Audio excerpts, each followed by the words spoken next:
Now, temporary contract works put into use. Now, I have already explained this. That was temporary works put into use exclusion warranty. Now, I am talking add-on cover. Put into use add-on cover. What does it mean? That exclusion can be purchased. Wherever you think, wherever the contractors feel, no, I want this exclusion to be deleted from my policy. Fine, you pay additional premium and take this put to use add-on cover. Understand? Now, what it says, insurance company they will extend the loss or damage to the parts of the contract work which are taken into use and put into service.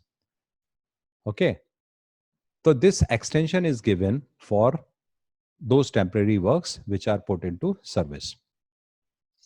Now, what do we pay? We pay during this put to use clause. It is again not unlimited cover. Please, this is again a restricted cover. What it says, provided, in which situation we will pay this loss after this temporary they are taken into put into service. Now restricted cover is there. Provided such loss or damage emanates from the construction work. Now construction work, okay, of the project, if it animates this temporary works is damaged due to the construction activity, then only this add-on cover will pay. It is not going to cover AOG perils, no.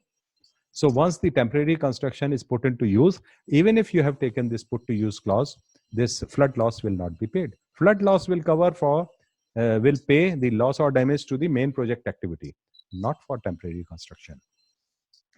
Another thing is, and occurring within the period of your insurance cover, and validity is also defined. Here also put to use cover is given for a certain period, 6 months, 9 months, 12 months, 18 months, whatever has been agreed. Okay, from the date of taking over or put to use. The moment they are put into use, this cover will start and it will continue till this expiry of this agreed period. Okay, or up to the end of policy. Once the policy is over, naturally this temporary works, this cover is also over. Now, limit of liability, normally it is given 10% of the sum insured, but it is not fixed. You can. Sometimes some deductible is also fixed. Again, it is not 100% compulsory. It depends upon negotiations with the client. Now, wider cover with AOG. Now, this is important. Sometimes in mega policies I have seen, they have agreed to cover AOG also. So this wider cover can also be negotiated with the client, but only in large risk policies. Provided subject to agreement by reinsurance. Reinsurance company must agree for this. Otherwise, in normal course, reinsurers do not agree to cover AOG perils to the temporary works once they are taken into use. Understand? So temporary works, they remain covered till they are put into operation. No issues. But once they put into use, AOG cover cannot be given in normal course, even if this add-on cover is taken. But sometimes you can delete this also, provided reinsurance company is agreeable for that.